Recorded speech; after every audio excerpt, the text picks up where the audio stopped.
Hi, my name is Rohan and this is the story of how I got a ride in one of the most coveted classic cars of the 60s, the Jaguar E Type V12.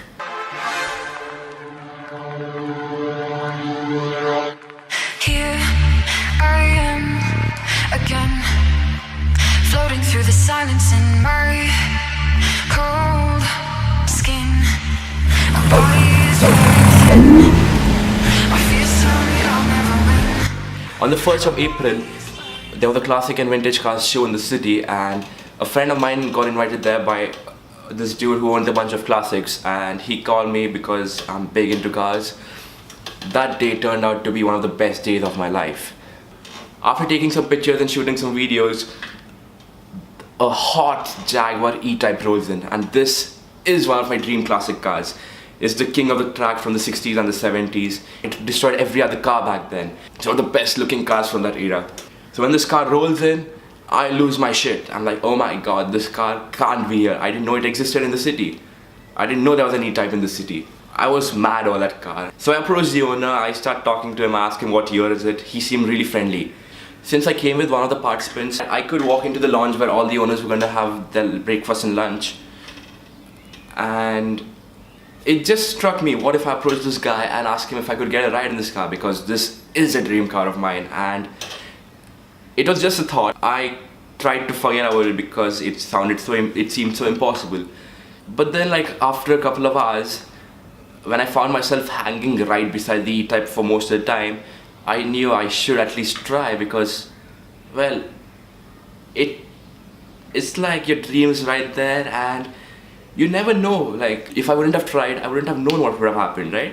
It would have just been like, oh shit, what if I would have got the ride? It would have been that what if. Well, you'll never know if you never try. So after 3 hesitant attempts, I finally find all the courage to go and walk up to him. This is what I told myself. What's the worst that could happen? He's not going to kill me or get me kicked out of there, or even if he does, it doesn't matter. The worst that could happen would have been a no. And after that came to my mind, I was like, okay, let's do this. I walked right up to him, and this is what happens. Hi, good morning. Hi. I know this is crazy, but like the E-Type is one of my favorite cars. Is there any way I can get a ride with it along with you? Ride with me? Yeah, I will be going out from here. So, I mean, I'm going towards Korega Park. So, if you want, you can come along till Korega Park. Really? Yeah, mostly I'm going alone. So, you can come Okay. on. Yeah, no problem. So, Thanks a lot. no problem. Bye. See you. I'll be around.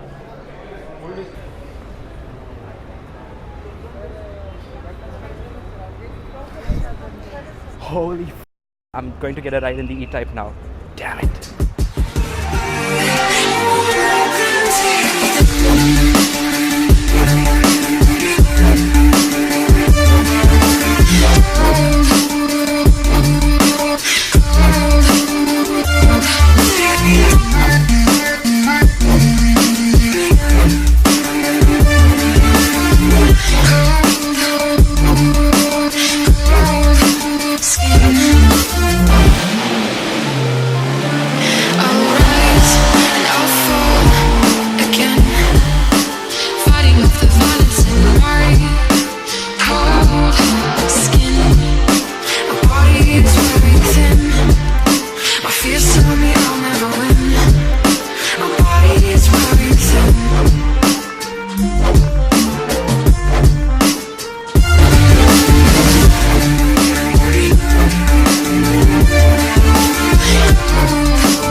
I was really nervous, but things turned out well.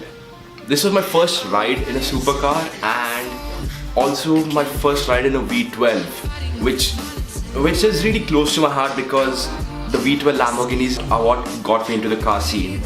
I'm extremely grateful to Darius who let me experience this. It's crazy how just one request can change your life. So I've been following the yes theory from the past 2 months, and in one of the videos they said, you know, often people ask you to set real expectations and make real requests, which are basically what everyone does. So the real requests and the mediocre possible requests are the ones which have the most amount of competition, whereas crazy requests like these, which seem to be really hard and impossible, there are not many people doing it. I think I was the only non-participant who had the courage to walk up to someone and ask if I could get a ride, and it happened. And the worst that could have happened was a simple no. I think it was a big experience for me to get the fear of rejection out of me. That's one thing I've been really afraid of. Fear of rejection. It's been a part of my life, if you look at it. But I think I'm gonna start working on it. Beautiful things can happen if you get over it. You know, experiences like this help you to put your dream into perspective. It's a dream of mine to own some real good cars, and the part of it where you keep thinking what would it feel like, when you know what it feels like, it makes you want to work harder and all these things start following. I know it sounds like cliche, but it's true. It has to be one of the best experiences of my life yet. It was just mind-blowing. I was lost. It was so surreal. We had people honking at us, showing thumbs up, smiling, and I had a hard time trying to believe that it was real. The car is a beast, and I know why it was called one of the greatest cars of that era. It's an absolute beauty.